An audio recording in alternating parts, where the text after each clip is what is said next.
subscribe 咗嘅多謝 subscribe， 未 subscribe 嘅唔該 subscribe、comment、like、share 我嘅 channel， 唔該，多謝晒。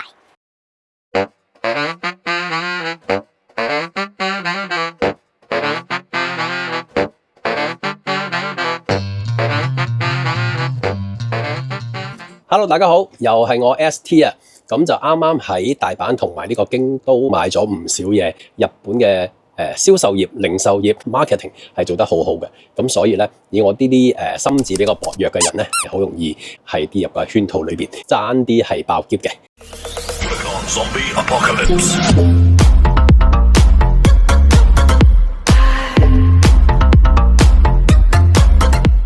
其實喺我最尾嗰日咧，我就去咗呢一個係臨空城嘅 Outlet， 咁嗰度咧就諗住都係兜個 round， 然後就去機場嘅。結果咧喺 cancel 裏邊咧就俾我發現咗呢件衫。呢件咧其實一件係日本嘅好似甚平嘅一啲嘅外套啊，但係佢嘅特色咧就係用牛仔布做啦，咁同埋咧一個少少嘅 cancel 嘅一個花，如果你望過呢個花咧，你都應該知道呢個係 cancel 嘅牌子。咁啊，成件衫好簡單 ，cutting 亦都好簡單嚇，一個直身少少啦，略帶寬鬆嚇，少少跌膊，着落去咧係好容易襯嘅，因為佢係牛仔布咧，就又顯示到少少日本一啲叫 Indigo 一啲佢哋嘅特色。係 Outlet 呢個臨空城嗰度咧，就揾到佢。喺香港嚟講咧，着牛仔外套咧，應該係比較多時間着到嘅，所以就買咗呢件衫啦。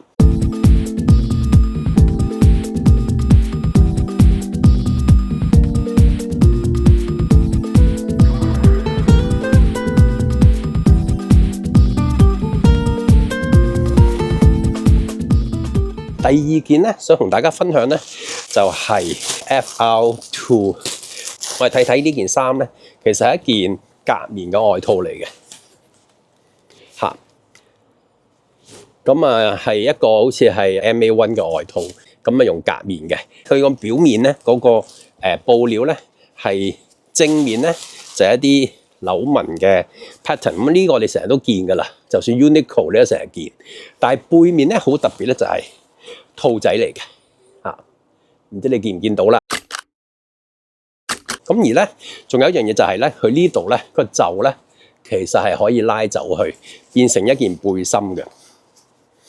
我覺得相當之別緻啦，而且佢係偏短身少少，似而家興嘅一個剪裁。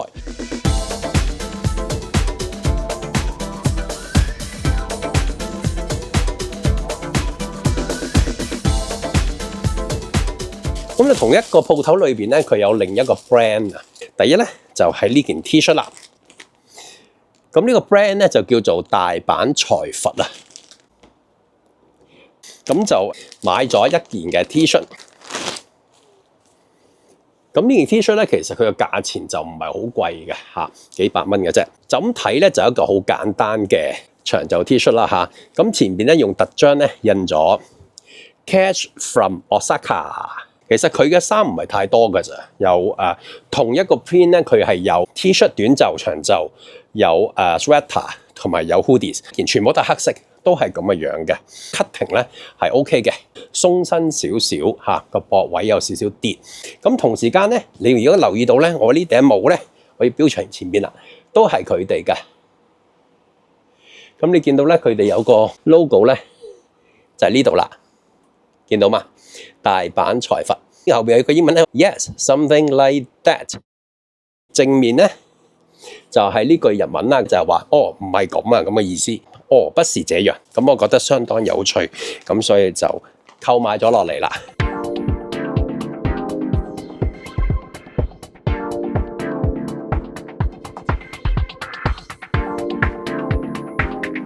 我去日本咧，通常買嘅嘢咧，係咪一定係揾一啲 Made in Japan 嘅咧？盡量係嘅。咁但係咪唔買其他嗰啲 Made in 乜乜或者係 Made in China 咧？又唔係嘅，即係好似頭先 FR2 嗰度咧，其實有好多 product 咧，佢本身都係 Made in China。咁啊，而且佢個 cutting 唔錯。咁啊，始終都要睇翻間公司咧，佢做 QC 點樣做法啦。而家要講嘅咧就係 Sense of Place 呢個呢一間嘅你可以叫佢做一個自己有品牌嘅鋪頭，佢亦都係揀選咗一間時咧 shop 揀一啲牌子嘅。咁咧呢個 Sense of Place 咧，今次咧都買一件，你可以當佢外套嘅，係一件拉鏈嘅 hoodies 嚇。咁呢件 hoodies 嘅特色咧就係咧非常之短身嘅。你見到個身咧同個袖嘅比例就知啦。咁咁短身係做乜嘢咧？咁其實而家興嘅就係上身嗰個篇幅比較短嚇，令到你感覺上咧你個人係拉長咗嘅。咁所以咧今次咧都好刻意咧去買咗呢一件嘅 hoodies 作為一件外套。咁咧就呢件衫咧我着過咧就係因為佢呢個位咧就並唔係一般 hoodies 嗰啲咧綁到好實嘅橡筋，而係用一個比較鬆啲嘅橡筋頭，就多過係一排好厚嗰啲嘅衫腳。萬一有 T 恤你着出嚟或者恤衫着出嚟咧，佢唔會揸埋一嚿。咁所以呢件衫咧，我覺得咧係以短版衫嚟講咧，我好中意嘅。咁當然另一樣嘢就係佢特價啦，嚇佢唔特價嘅話咧，我係唔會理佢嘅。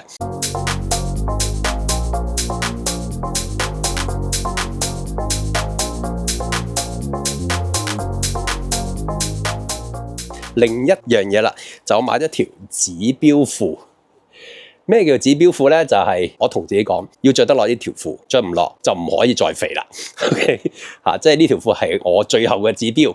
咁呢條褲咧就係 Sense of Place 嘅一條嘅綠色嘅筒形褲，或者叫做繭形褲。基本上佢咧同呢一個嘅Uniqlo 嘅 Barrel Jeans 咧係一樣咁滯。佢用嘅料咧就比較薄少少，而特別嘅就係佢嘅顏色係洗水綠色，佢洗得好靚。咁但係呢條褲着出嚟咧，嗰個 cutting 相當之靚。咁同埋咧，你知道亞洲人咧其實唔係個個係長腿歐巴嚟噶嘛。雖然我咧唔算高唔算矮啦，我隻腳亦都唔算短。咁但係咧有好多褲會冧腳嘅，或者係要捲褲腳啦，或者係要改褲腳。但係呢一條褲咧就啱啱好咧，唔需要有任何褲腳嘅動作，都可以着得好靚。呢條褲咧，我諗咗好耐買唔買嘅，後尾都係同自己講，就當佢係一個指標褲，逼自己小心體型。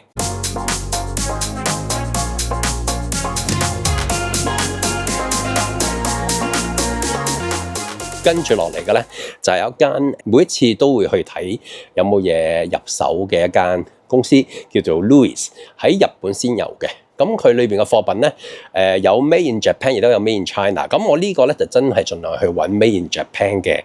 咁佢亦都有時都會有啲特價啦。咁最近佢都開多咗分店嚇，咁就其實即係幫襯佢都幫襯咗好多年噶啦。好啦，咁今次咧就幫襯咗佢買兩件恤衫。呢兩件恤衫咧都係 Made in Japan 嘅，呢個牌子 Louis。唔係 Louis， 係 Louis，OK？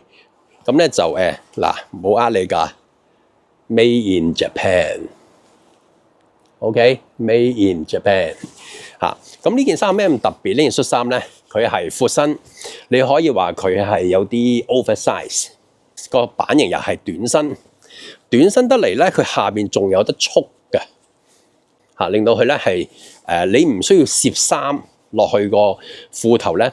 你可以束埋去捲翻入去咧，變成一個攝衫嘅效果，亦都可以當外套一個 overshirt 咁去着。對於好多唔同身形嘅人咧，都得到一個修飾嘅效果嘅。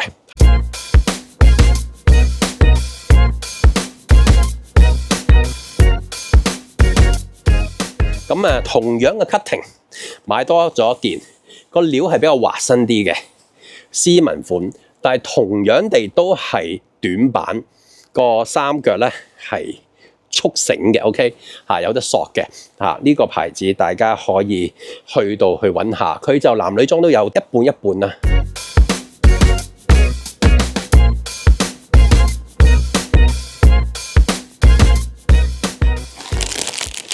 又係佢啊 ，Human Made。咁你話我係咪佢 fans 咧？其實都唔算係嘅，不過發覺佢個用料唔錯。佢亦都有 Made in China 或者 Made in Japan。咁去親日本揾 Human Made， 梗係揾 Made in Japan 啦。好啦，咁今次買咗件咩咧？其實佢就唔係好多貨嘅，因為我啱啱去到嗰日係應該係京都嗰邊嘅。咁佢裏邊咧有個 cafe 飲咖啡，咁而咧佢外邊咧係擺好少衫，主要係精品啦，同埋少少嘅帽啦，不過我冇買帽啦。本來又係諗住睇下算，結果咧就買咗件charcoal 嘅衞衣。cutting 亦都係正常地 human made 嘅 cutting，就係 made in Japan 嘅。喺日本嘅 human made 咧，你發覺對翻匯率咧，其實係好抵嘅，隨時係幾百蚊已經有一件幾好嘅衫。咁啊，今次咧就買一件厚身嘅，厚身即係裏邊係 fleece 嚟嘅嘅一件嘅 sweater。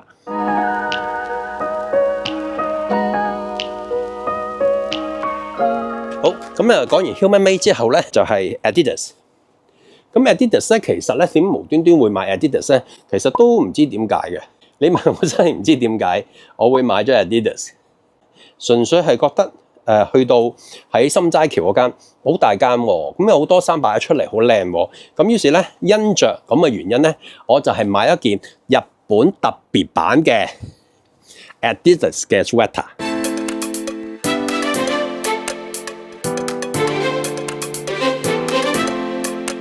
我應該係之前去過心齋橋嘅 Parco 生咁睇過呢條褲幾好，後尾冇買到，就諗住去一啲平啲嘅地方，譬如 Vigo 啊，或者係去Right On 啊嗰啲平平地買一條迷彩褲啦。咁就亦都睇過 cutting 爭啲，咁就結果我就翻去 Parco 呢一間嘅鋪頭咧，有人讀呢個讀 Bait 嚇，咁你睇下係咪咁讀啦 ？Bait 係嘛？BAIT 呢條褲咧，佢普通迷彩褲咯，但係普通得嚟係點咧？佢係一個降落傘褲嘅褲型嚟嘅，就唔係就咁直身迷彩褲。咁所以咧，佢較正常嘅寬鬆。咁點解會買迷彩褲咧？其實我對迷彩呢個 pattern 一直都好中意嘅。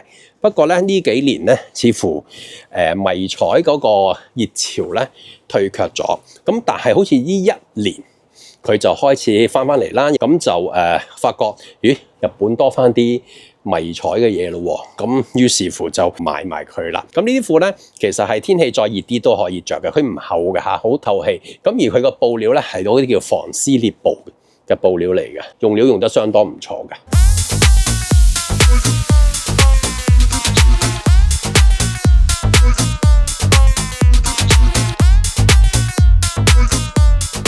咁我就喺呢個叫做LaLaport 呢個地方咧，去 Beams 嗰度咧，佢亦都有一個部分咧，係好似一個 outlet 咁樣嘅，買啲平嘅嘢。咁我就睇中咗一個圍巾，呢邊係 fleece 啦，呢邊係一啲人字絨嘅布啊，有個人字布啦，一個圍巾可以你箍住，然後咧喺呢度咧有個窿咧接落去，咁樣我睇下少少先。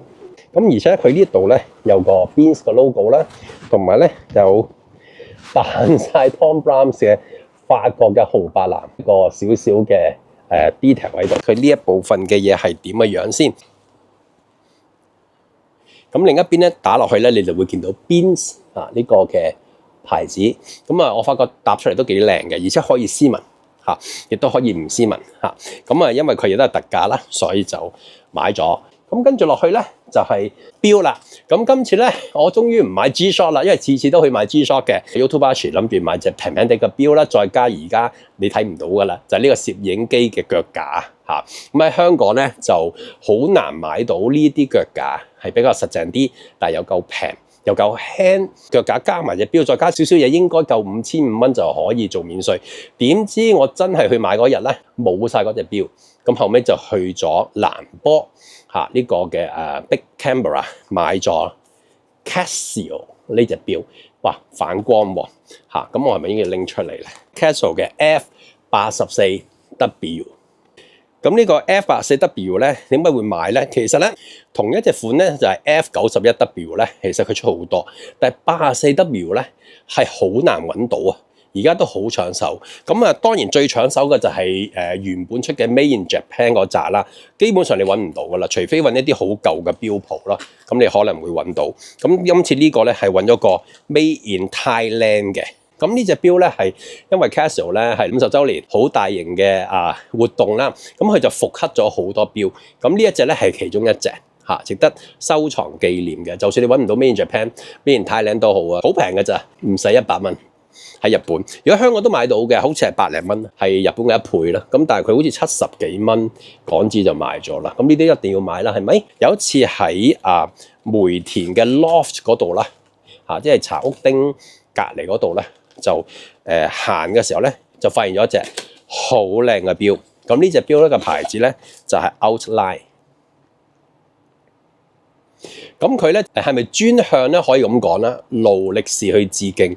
你話已經又係嗰啲仿錶啊？嗱，佢最特別嘅地方咧，佢用嗰個機芯咧，好似都係用 Miyota 嘅機芯啊！我唔知有冇錯資料啊。我發覺佢個手工好靚，個設計佢擺嗰啲位置啊，擺得嚟咧，佢要擺得啱先至係靚。同埋佢做咗好多嘅仿古，我就買咗呢一隻咧 GMT。咁佢咧係一個叫做百事圈啊，咁咧而且係有啲褪色。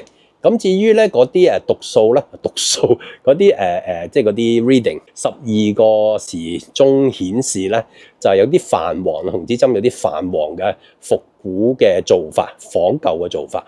咁我覺得做得好靚，但係佢係一個機械錶嚟嘅，唯一一樣嘢佢敗筆，我覺得係個扣咯。佢個扣咧就唔有翻個另一邊有翻個拍翻落去一個保護佢嘅嗰個扣，佢就咁一個普通扣。咁呢個我覺得有啲敗筆。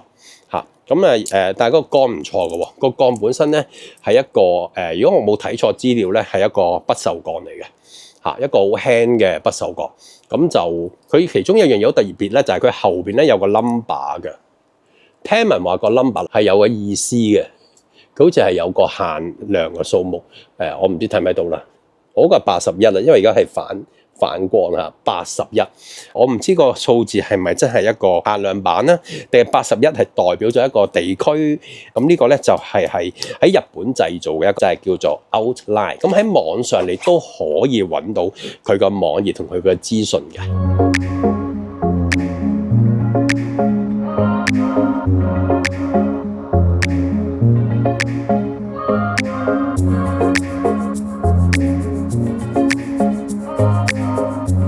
其實今次咧，我係諗住去買一啲係 top bag，亦都可以加條帶變成斜孭嘅袋嘅。咁但係咧，除咗呢個 target 之外咧，就冇其他 target 啦。但係結果我都買咗3個袋翻嚟。咁其中一個咧就係去京都嘅時候咧，一定要去嘅地方就係 Soso 啊 ，Soso 一條街。咁啊好多間唔同嘅鋪頭咧，就喺佢嗰啲橫丁咁樣啦，就好似去咗啲舊式日本嘅地方咁樣啦。咁佢有唔同嘅鋪頭係賣佢嘅特產。咁其中一個咧就係、如果你見過呢一個嘅設計，你都諗起佢嘅。佢除咗花咧，最出名就係數字嚇。咁呢個咧係一個拉鏈嘅。斜孭袋嚟嘅，係咪斜孭袋咧？斜孭應該唔得噶啦，只能夠係單肩嘅袋嚟嘅嚇。因為佢靚啦，同埋佢係 Made in Japan，所以就買咗。咁主要係因為佢呢個牌子咧，佢最出名就係佢個布。其實佢啲嘢唔貴，咁但係咧，譬如佢啲衫咧，我發覺咧個 cutting 就恕我咁講啦，就舊咗少少。可能佢真係做翻啲舊工藝一啲嘅嘢啦。咁用呢個工藝去形容呢個牌子係應該啱嘅，車得好靚。冇乜線頭啊，各方面咧都車得好完美。呢個袋咧就係咁樣賣咗啦。咁另外一個咧就係應該係 LaLaport 嗰日咧，咁我見到有間鋪頭咧係賣袋嘅叫 Zestbag。咁佢原來咧係有 Porter 嘅喎。咁 Porter 而家喺日本咧，佢走翻個高端路線，所以啲價錢咧係比之前貴咗，鋪頭少咗。我諗係咪佢一啲舊貨？一啲以前出嘅，而家擺咗落去其他嘅鋪頭賣，所以咧佢又唔係好貴，我就買咗一個。呢個係可以作為一個 top bag 單肩袋啦。佢亦都有條帶變成斜孭袋，咁就冇乜特別嘅。其實你都見過吉田包呢個 label 你見過咧，不過就話佢達成咗我想要嘅目的。最後一個咧就係我第一日就已經破費嘅一個袋啦，就係呢個牌子高日。咁呢個牌子我諗大家而家咧都開始好熟悉啊，好多人都喺街嗰度孭。我去第一日咧就已經趁板急，一開門咧就即刻去咗買，咁就唔使排隊。咁咧佢裏邊咧就有好多款袋啦。今次我就買咗呢一隻嘅。咁其實佢呢一隻咧叫做黑色，但係咧佢因為呢啲佢個 Y 字嘅佢嘅 logo 咧係一個係啡啡地色，所以睇落去咧好似係啡色，咁其實佢係 black 嘅，因為計呢一度。大多數咧，而家啲人孭嗰個奶粉袋咧係一個帆布嘅料，而呢一個咧係帆布，當然佢加咗陣 coating， 又防水、防穿、防爛。Goya 咧同 LV 一樣咧，就係做呢個皮革嘅包出名嘅。咁佢呢個咧，相對皮革嘅部分咧，亦都係多，但係價錢嚟講咧係合理嘅。總之比香港或者係比佢細一個 size 同一款嘅包咧，以皮革嘅份量比較嘅話咧，佢係抵好多嘅。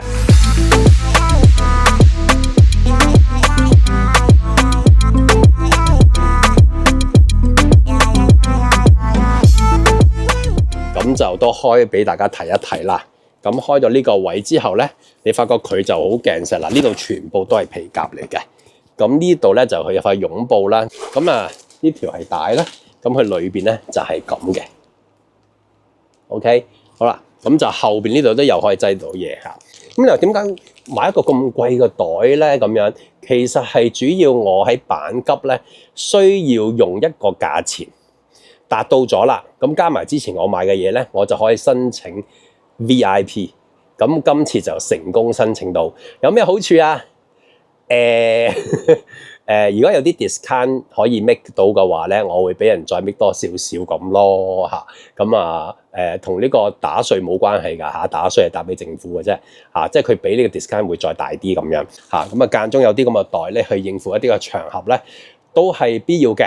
OK， 好，咁咧就今日嘅開箱分享就係咁多啦。嗱，條片可能好長啊嚇，咁就希望大家都 subscribe、like、comment、share 啦。咁我知道呢一類嘅開箱片咧就唔係太多人睇嘅。咁其實對我嚟講咧係一個生活嘅記錄啊。我希望第二日我睇翻，原來以前做過啲咁嘅嘢。咁但係亦都同時間同大家分享我喺呢個 moment 我中意做啲乜嘢嘢，麻煩大家 share 出去。介紹俾呢個朋友睇啊，會唔會有其他嘅片？因為應該有啲人知道我本身做音樂嘅，音樂嘅片咧會應該多翻一啲嘅。好，咁咧就分享嚟到呢度啦，係咁先，拜。